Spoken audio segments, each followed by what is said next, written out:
Bien-aimés dans le Seigneur, je vous salue tous dans le précieux nom de notre Seigneur Jésus-Christ. Pour ceux qui ne me connaissent pas, je suis l'apôtre Serge David Mbaya Ilunga, la réserve stratégique de l'Éternel. Comme prévu par notre prélude de l'année 2025, nous avons donc prévu de commencer par le thème de l'énoncé de la vision stratégique. Bien-aimés, je me rappelle avoir parlé dans notre prélude que notre message de l'énoncé de la vision stratégique vous sera donc diffusé par volume pour nous permettre de vous éclairer de notre vision. Ainsi, on a aussi parlé de l'oracle que l'Éternel nous a donné pour notre nation, qui est donc une prophétie pour notre nation. Eh bien, cela marche à son terme et ça ne mentira pas. Le peuple congolais en jouira de ce que l'Éternel est en train de faire pour notre nation. Que Dieu soit béni. Sans plus tarder, conformément à notre thème de ce jour, nous voulons donner louange à notre Dieu, car cette année a été dédiée à l'Éternel comme une année de consécration et de service dans la louange du Dieu vivant. Ainsi, nous tirons notre louange dans le livre des Psaumes, chapitre 36, versets 6 à 11. Et dans d'autres versions, ce serait toujours dans le chapitre 36, mais dans le verset 5 à 10. Psaume chapitre 36, versets 6 à 11. Combien est précieuse ta bonté, ô Dieu! À l'ombre de tes ailes, le Fils de l'homme cherche un refuge. Il se rassasie de l'abondance de ta maison. Tu les abrèves au torrent de tes délices. Car auprès de toi est la source de la vie. Par ta lumière, nous voyons la lumière. Étends ta bonté si ceux qui te connaissent, ta justice si c'est dont le cœur est droit. Alléluia. Père éternel, notre Dieu, reçois notre louange. Sois béni, ô Dieu Tout-Puissant, le maître des temps et des circonstances, toi qui as permis qu'en ces moments, je sois en train de partager ta parole. Cette vision que tu nous as donnée, Seigneur. Laisse que, au nom de cette vision, et que ton peuple soit béni, et que cette vision soit éternelle, une vision qui va booster ton peuple à se confier à toi, à demeurer à toi, pour une vie qui triomphe à jamais. Merci Seigneur. Sois loué, sois béni. Amen. Bien-aimés dans le Seigneur, notre énoncé de la vision stratégique est composé de cette étape stratégique, une branche de la conclusion glorieuse. Introduction. Ce qu'on énonce est l'action de la perception en esprit ou par les yeux du corps d'une réalité surnaturelle par des expressions rigoureuses et condensées. En termes brefs, d'une solution ou d'un projet de solution tenant compte de tous les intérêts en observation mutuelle qui définissent une idée, une doctrine, une croyance, une opération ou ensemble des opérations pour une vie qui inspire l'amour de Dieu par la piété.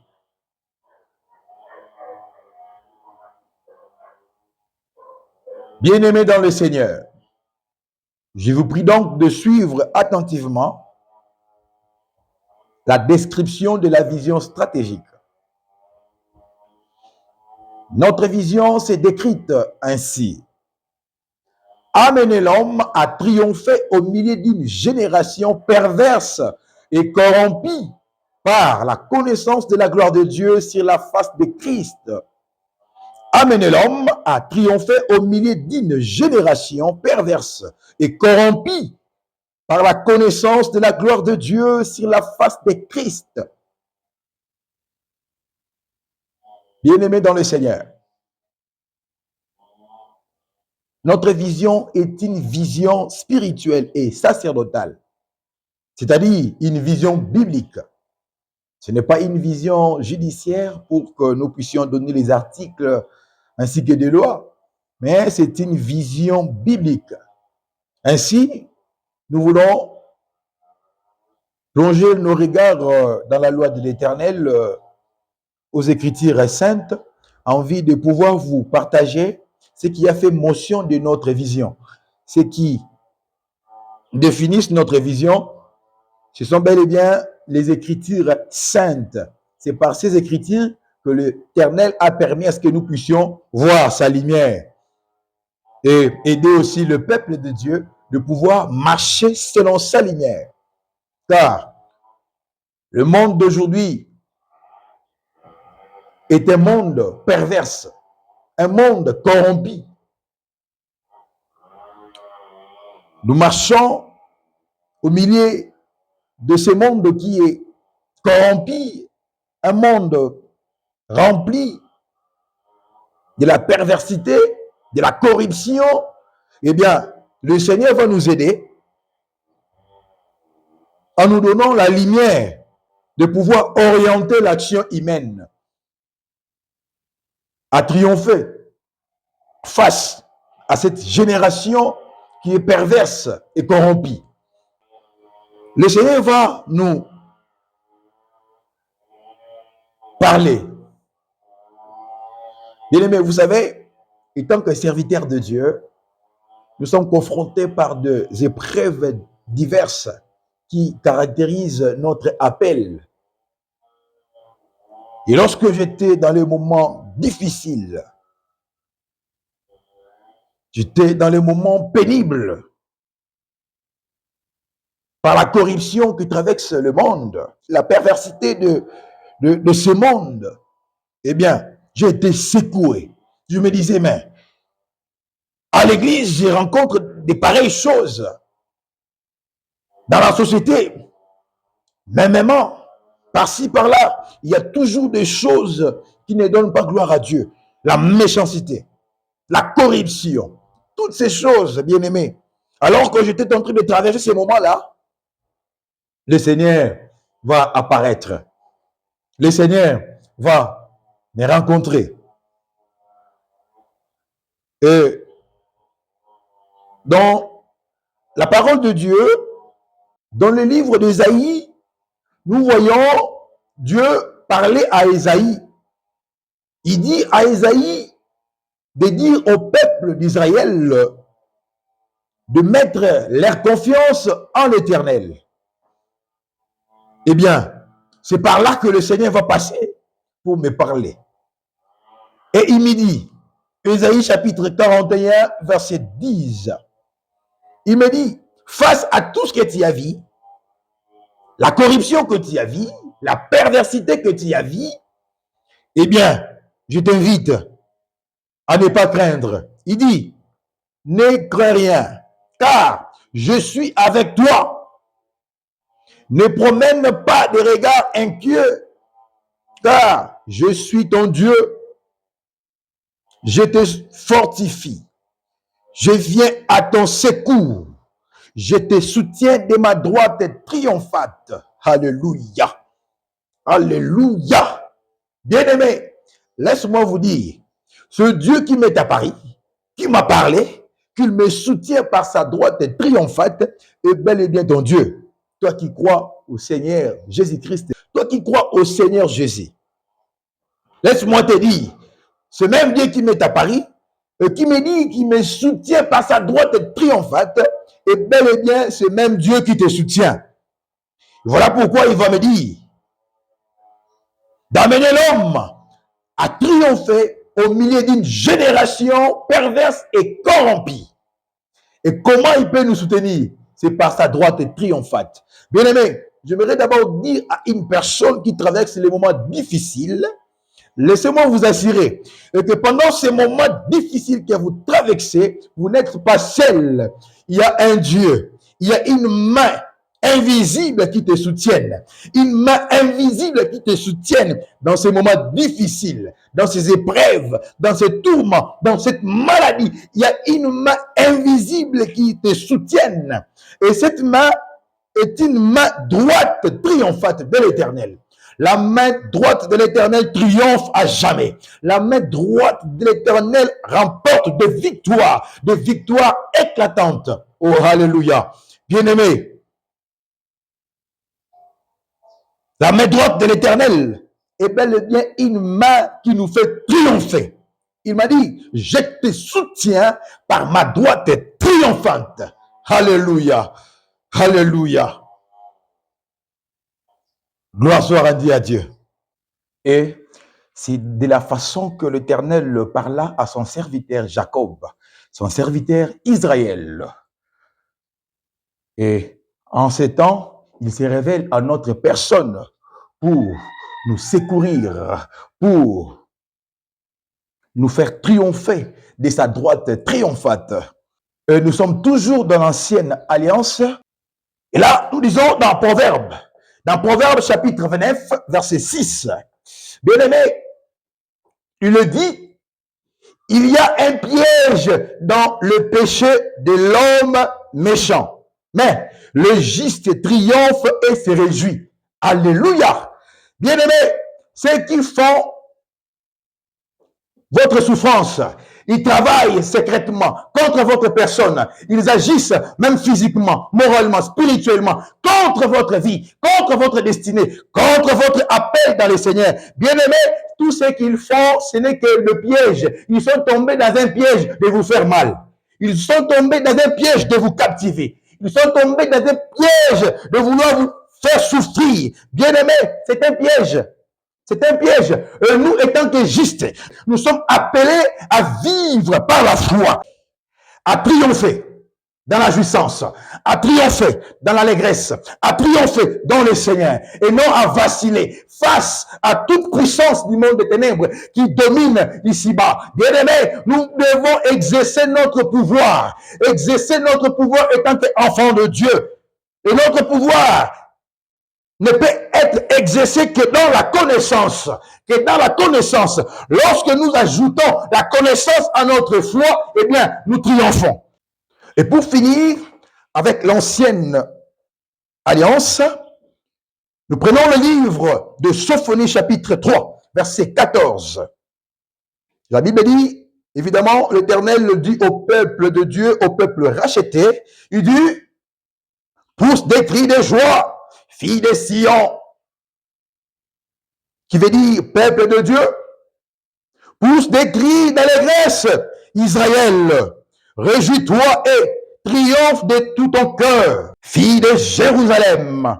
Alléluia. Alléluia. Et dans la Nouvelle Alliance, dans le livre de 1 Jean, nous voyons apôtre Jean nous relater, en fait, nous parler de notre foi en Jésus-Christ et ses conséquences. Là, il parle des conséquences, c'est-à-dire notre foi, et il projette à long terme, c'est-à-dire les conséquences de notre salut.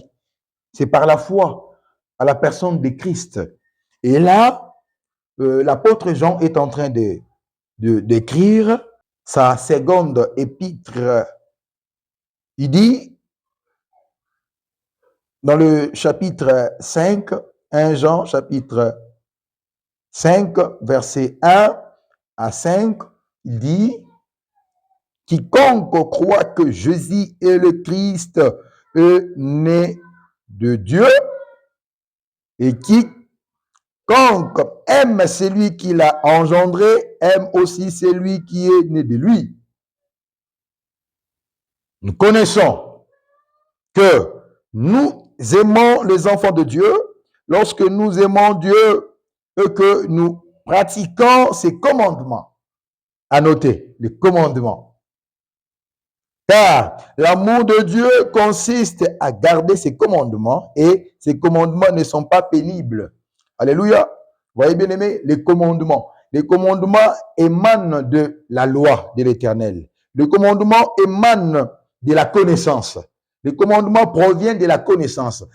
Jean en est à la connaissance, eh bien, il recommande, il commande à nous qui sommes enfants de Dieu de pouvoir avoir ces commandements, appliquer cela, ajouter la connaissance à notre foi, au quotidien que nous sommes en train de vivre. Voyez-vous? Et là, il dit clairement que ces commandements ne sont pas pénibles. Et dans le verset 4, il dit, parce que tout ce qui est né de Dieu triomphe du monde. Alléluia. Et la victoire qui triomphe du monde, c'est notre foi. Et dans le verset 5, il dit, qui est celui qui a triomphé du monde, sinon celui qui croit que Jésus est le Fils de Dieu. Alléluia. Bien-aimé, déjà, au niveau de cela, d'avoir cette foi-là que Jésus-Christ est le Fils de Dieu, le Christ est Dieu, bien-aimé, vous triomphez. Vous triomphez. Mais maintenant, dans cette génération que nous sommes en train de traverser, cette génération est une génération perverse et corrompue. Eh bien, nous sommes au milieu de cette génération-là. Parce que ses conséquences, c'est pour notre salut. C'est en guise de notre foi en Christ. Et maintenant, pour dominer, pour régner au milieu de cette génération, nous devons ajouter la connaissance. Et cette connaissance fera en sorte que nous puissions manifester les œuvres de la foi. Alléluia. Car les œuvres de la foi n'est que manifestées lorsque nous avons la connaissance. Parce que comment tu peux produire ce que tu ne connais pas, ce que tu ne maîtrises pas, ce que tu ne sais pas? Tu ne peux que manifester les œuvres de la connaissance que tu as. C'est pourquoi nous sommes appelés à ajouter la connaissance à notre foi en vue de triompher. En vue de triompher. Et le triomphe est certain à notre Dieu. Alléluia. Le triomphe est certain. Alléluia. Oh bien-aimé, le triomphe est certain. Et notre Dieu est bel et bien en train d'agir. Il agit favorablement. Et voilà pourquoi il nous donne cette vision, enfin, de diriger l'action humaine à triompher. À triompher. À triompher. Alléluia. Alléluia. Et tu triompheras. Et tu triompheras. Nous continuons toujours dans la nouvelle alliance. Le Seigneur va nous amener à découvrir ce qu'il est en train de faire et le moyen auquel il permet à notre personne de pouvoir triompher de partout où nous passons. Eh bien, dans le livre de 2 Corinthiens chapitre 2 versets 14 à 17, bien aimé, là nous voyons apôtre Paul qui donne aux Corinthiens le motif de confiance et d'encouragement. Il rencontre les succès de son ministère, les succès qui remportent la victoire à notre Dieu. Apôtre Paul rend grâce à Dieu. Il dit dans 2 Corinthiens chapitre 2, verset 14, mais nous allons arriver jusqu'à 17. À 14, apôtre Paul rend grâce à Dieu. Il dit, grâce soit rendue à Dieu qui nous fait toujours triompher en Christ, qui répand par nous en tout lieu l'odeur de sa connaissance. Alléluia. Et il continue dans verset 15, il dit, nous sommes en effet pour Dieu la bonne odeur de Christ parmi ceux qui sont sauvés et parmi ceux qui périssent. Alléluia. Aux uns, une odeur de mort, donnant la mort. Aux autres, une odeur de vie, donnant la vie. Qui est suffisant pour ces choses, car nous ne falsifions point la parole de Dieu comme font plusieurs, mais c'est avec sincérité, mais c'est de la part de Dieu que nous parlons en Christ devant Dieu. Alléluia. Alléluia. Oh bien-aimé, grâce soit rendue à Dieu qui nous fait toujours triompher en Christ et qui répand par nous en tout lieu l'odeur de sa connaissance. Bien-aimés dans le Seigneur, partout nous avons eu à fouler nos pieds, là où les autres ont eu à faire naufrage, là où les autres ont eu à être captivés, là où les autres ont eu à être bloqués, là où les autres ont eu à être initiés dans le mal, bien-aimés, nous avons eu à triompher. Nous avons eu à triompher.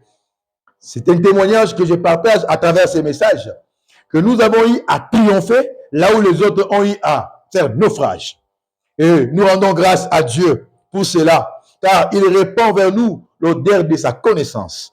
Et dans l'épître de Paul aux Philippiens, nous voyons Paul exhorter à la persévérance, à l'union fraternelle, à l'humilité et à la sainteté. Philippiens chapitre 2, versets 12 à 18. Apôtre Paul dit, « Ainsi, mes bien-aimés, comme vous avez toujours obéi, travaillez à votre salut avec crainte et tremblement, non seulement comme en ma présence, mais bien plus encore maintenant que je suis absent, car c'est Dieu qui produit en vous le vouloir et le faire selon son bon plaisir. Faites toutes choses sans murmure ni hésitation, afin que vous soyez irréprochables et pires des enfants de Dieu, irrépréhensibles au milieu d'une génération perverse et corrompue, parmi laquelle vous brillez comme des flambeaux dans le monde, portant la parole de vie, et je pourrais me glorifier au jour de Christ de n'avoir pas couru en vain ni travaillé en vain. Alléluia. Bien-aimés, nous voulons à ce que nous puissions triompher à travers cette vision. J'aimerais amener l'action humaine à triompher même au milieu d'une génération corrompue, même au milieu d'une génération perverse. Nous devons triompher, bien-aimés. On triomphe par la connaissance. C'est par la connaissance que nous triomphons. Nous ne pouvons triompher que lorsque nous avons la connaissance. Et dans la seconde épître de Paul aux Corinthiens, apôtre Paul rapporte la parole de Dieu et dit, des Corinthiens chapitre 4, versets 6 à 7. Car Dieu qui a dit, la lumière brillera du sein des ténèbres, a fait briller la lumière dans nos cœurs pour faire resplendir la connaissance de la gloire de Dieu sur la face de Christ. Alléluia. Nous portons ces trésors dans des vases de terre, afin que cette grande puissance soit attribuée à Dieu et non pas à nous. Bien-aimés dans le Seigneur, l'expression de notre description se divise en deux parties. La première partie se définit triompher au milieu d'une génération perverse et corrompue. C'est-à-dire être des enfants de Dieu irréprochables, purs et irrépréhensibles dans sa nature divine. Nous commençons le procédé de triomphe en faisant une offrande totale de nos corps à Dieu. Nos corps sont le temple du Saint-Esprit et nous devons les présenter comme un sacrifice vivant à Dieu notre Père. Nous devons donc à chaque jour dédier totalement nos vies à Jésus-Christ. Alléluia. Oui, bien-aimés, nous devons donc à chaque jour dédier totalement nos vies à Jésus-Christ, car nos vies l'appartiennent. Nos vies l'appartiennent, bien-aimés. Ce corps est le temple de son esprit. Eh bien, ce corps ne nous appartient plus. Dès lors que nous avons donné notre vie à Jésus-Christ, ce corps n'est plus à nous pour que nous puissions le faire plaisir, chercher à se conformer à ce monde. Non, bien-aimés, nos corps est le temple du Saint-Esprit et nous devons les dédier au quotidien à notre Père Céleste. Alléluia. Et c'est ainsi que cela permettra à ce que nous puissions triompher au milieu de cette génération corrompue et perverse. Et la deuxième partie se définit la connaissance de la gloire de Dieu sur la face de Christ. C'est donc une faculté qui nous permet d'expérimenter quotidiennement la gloire de Dieu par la représentation de Christ. Dans les secondes épîtres de Pierre, apôtre Pierre recommande à la pratique de vertus chrétiennes. Apôtre Paul recommande à la pratique de vertus chrétiennes. Dans 2 Pierre chapitre 1, versets 3 à 10, nous le lisons rapidement, il dit, comme sa divine puissance nous a donné tout ce qui contribue à la vie et à la piété, au moyen de la connaissance de celui qui nous a appelés par sa propre gloire et par sa vertu, lequel nous assure de sa part le plus grande et le plus précieuse promesse, afin que par elle vous deveniez participants de la nature divine, en fuyant la corruption qui existe dans le monde par la convoitise. À cause de cela, même faites tous vos efforts pour joindre à votre foi la vertu, à la vertu, la science, à la science, la tempérance, à la tempérance, la patience, à la patience, la piété, à la piété, l'amour fraternel, à l'amour fraternel, la charité. Car si ces choses sont en vous et y sont avec abondance, elles ne vous laisseront point ossifs ni stériles. Pour la connaissance de notre Seigneur Jésus-Christ. Mais celui en qui ces choses ne sont point est aveugle. Il ne voit pas de loin et il a mis en oubliant la purification de ses anciens péchés. C'est pourquoi, frères, appliquez-vous d'autant plus à affermir votre vocation et votre élection, car en faisant cela, vous ne broncherez jamais. C'est ainsi, en effet, que l'entrée dans le royaume éternel de notre Seigneur et Sauveur, Jésus-Christ, vous sera pleinement accordée. Alléluia. Peuple de Dieu, ces expressions descriptives de notre perception qui se résument ci-dessus, amener l'homme à triompher au milieu d'une génération perverse et corrompue par la connaissance de la gloire de Dieu sur la face du Christ, est-il appel à la faculté d'affermissement de notre vocation, élection dans les seigneurs par l'exercice de la piété qui triomphe de la perversité et de la corruption de cette génération, en vue d'une entrée rayonnante dans le royaume de notre Seigneur Jésus-Christ. Alléluia. Serviteurs et servantes, papa et maman, frères et sœurs, notre vision stratégique est favorable à tous et nécessite une adhésion par une action, une attitude, un comportement et un état qui diffère des systèmes pervers et corrompus de la génération présente pour un pèlerinage triomphant. Alléluia. Bien-aimés dans le Seigneur, je viens comme Pierre pour nous inciter à la vertu, à la science, à la tempérance, à la patience, à la piété, à l'amour fraternel et à la charité, envie que nous puissions tous ensemble triompher. Et nous triompherons. Bien-aimés dans le Seigneur, le triomphe est favorable à tous ceux qui se laissent emporter par la connaissance. Bien-aimés dans le Seigneur, j'aimerais à ce que nous puissions être des chrétiens connaissant la parole, des chrétiens qui marchent par la connaissance, des chrétiens qui triomphent à jamais. Et nous triompherons. Bien-aimés, même si vous êtes dans un lieu caractérisé par l'échec, mais vous triompherez. vous triompherez. J'aimerais à ce que nous puissions avoir la mentalité de triomphe, la mentalité de la victoire, la mentalité des gens qui triomphent à jamais. Bien-aimé, il n'y a aucun occultiste, aucun sorcier, aucun démon, aucune puissance du monde des ténèbres ne peut vous faire échouer.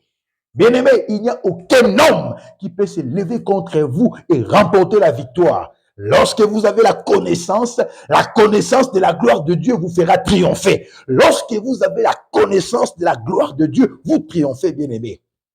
Vous triomphez. C'est la gloire de Dieu qui fait triompher. Lorsque la gloire de Dieu se manifeste à l'égard de la personne ne reste plus jamais la même, la personne triomphe. La connaissance de la gloire de Dieu fait triompher. Et voilà pourquoi nous voulons avoir la connaissance qui fait triompher, la connaissance qui ne fait pas vaciller, mais la connaissance qui nous dresse, qui fait en sorte que nous puissions être forts, redoutables dans les combats. Les enfants de Dieu purs, saints et irrépréhensibles, qui triomphent à jamais. Oh bien-aimés, les sorciers n'ont pas le pouvoir sur vous. Alors que vous avez la nature de Dieu, la nature divine, lorsque vous gardez cette nature par la piété et vous ajoutez la connaissance dans votre foi, vous triomphez. Et nous voulons triompher, bien-aimés, nous voulons triompher. La vision est donnée. La vision est donnée. Une vision de triomphe. Une vision de triomphe. Et lorsque vous vous laissez donner à la connaissance, bien-aimés, vous triomphez. Vous triomphez. Vous triomphez. Bien-aimés, tout ce que vous ne connaissez pas triomphe de vous. Alléluia. Toute situation que vous ne maîtrisez pas triomphe de vous. Toute puissance du monde des ténèbres que vous ne comprenez pas, que vous ne savez pas comment agir contre elle, bien-aimés, triomphe sur vous. Laissez-vous avoir la connaissance. Laissez-vous enseigner par la parole du Christ. Et vous verrez que vous triompherez à jamais.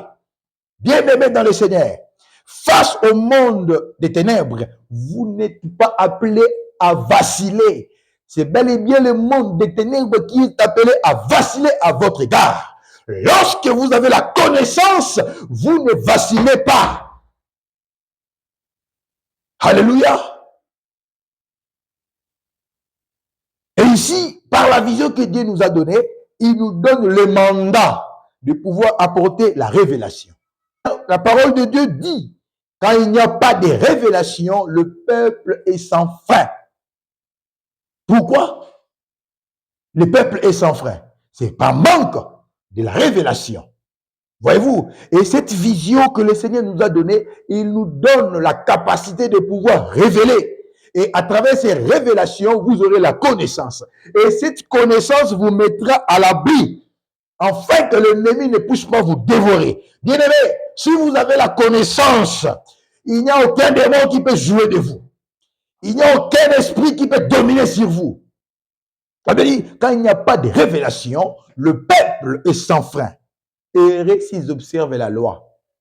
Et lorsqu'on observe la loi, on acquiert la connaissance. Lorsqu'on observe la loi, on a la connaissance. On obtient la connaissance. Et cette connaissance de la gloire de Dieu sur la face du Christ fait triompher. Et vous triompherez. Au milieu des sorciers, au milieu des occultistes. Bien aimé, parce qu'on ne peut pas quitter ces mondes en ce moment. Non, nous sommes appelés à vivre dans ces milieux-là. Les milieux-là corrompus là. Cette génération-là qui est perverse et corrompue là. Nous sommes appelés à vivre dans cette génération-là. Et nous ne sommes pas appelés à fléchir devant le monde des ténèbres, devant les occultistes, les sorciers, les démons. Non, bien-aimés. Mais nous sommes appelés à triompher. Et comment triompher? C'est par la connaissance. C'est par la connaissance. La connaissance de la gloire de Dieu sur la face du Christ fait triompher. Bien-aimés, vous triompherez. Lorsque nous avons la connaissance, nous triomphons. Alléluia. Lorsque nous avons la connaissance, nous triomphons. Alléluia. Oui, bien-aimés, dans ce monde, il y a des hommes qui cherchent à triompher contre les hommes. Il y a des hommes qui cherchent à triompher contre des familles. Il y a des hommes qui cherchent à triompher contre l'humanité. Lorsqu'un homme parvient à triompher sur vous, vous devenez esclave de cet homme et vous ne verrez pas les seigneurs. Et vous ne verrez pas les seigneurs. C'est pourquoi nous avons besoin de la connaissance de la gloire de Dieu sur la face du Christ. Bien-aimés, vous êtes appelés à dominer, à régner ici-bas, à dominer, à régner, à aller au-delà des limites. Bien-aimés, regarde ces hommes qui triomphent des hommes, ils mettent des bornes. Vous ne pouvez pas traverser pour aller loin. Bien-aimés, vous n'êtes pas esclave d'une personne, vous n'êtes pas esclave d'un homme, mais vous êtes appelé à avoir la connaissance, à avoir la connaissance. Et par cette connaissance, vous triomphez. Et par cette connaissance, vous allez au-delà des limites. Si dans vos familles, dans le lieu où vous allez pour la prière, dans les lieux où vous allez pour n'importe quelle réunion, qu'il y a des personnes qui sont là comme des entités du diable pour régner sur vous. Bien-aimés, à travers la connaissance, vous franchirez des limites. À travers la connaissance, vous allez au-delà des limites et vous triomphez. Alléluia. Vous êtes appelés à triompher. À triompher. Vous êtes appelés à triompher. Et par la connaissance de la gloire de Dieu sur la face du Christ, nous triomphons. Nous triomphons. Et laissez-vous être enseigné, avoir la connaissance. Et que cette connaissance vous amène au triomphe. Et lorsque vous triomphez, bien-aimés, laisse-moi vous dire, personne ne peut encore vous bloquer la route. Vous verrez que cette même personne qui était comme une personne insupportable commence à fléchir devant vous. Pourquoi? Parce que vous avez triomphé à travers la connaissance. Alléluia. Nous sommes appelés donc à triompher. Nous sommes appelés donc à triompher au milieu de cette génération perverse et corrompue. Bien-aimés, vous n'êtes pas appelés à se conformer dans la perversité, dans la corruption. Non. Ne te conforme pas. La Bible dit, ne vous conformez pas au siècle présent. Ne vous conformez pas, bien-aimés. Cherchez plutôt à triompher de cela. Oh non, tout le monde fait comme ça. Moi aussi, je peux simplement le faire. Non, bien-aimés, vous êtes une race des élis de Dieu. Vous n'êtes pas appelés à se mêler aux affaires d'autrui. Vous êtes appelés plutôt à connaître la pensée de Dieu, à connaître la volonté de Dieu, à avoir cette connaissance. Et cette connaissance vous fera donc triompher. Alléluia. Cette connaissance fera en sorte que vous puissiez triompher. Et le triomphe est certain en notre Dieu. Alléluia. Que Dieu soit béni. C'était donc la première volume qui se caractérise par l'introduction ainsi que la description de notre énoncé de la vision stratégique. Et c'est par là que nous terminons avec notre premier volume. La deuxième volume, nous commencerons avec les 7 étapes de l'énoncé de la vision stratégique. Que Dieu vous bénisse.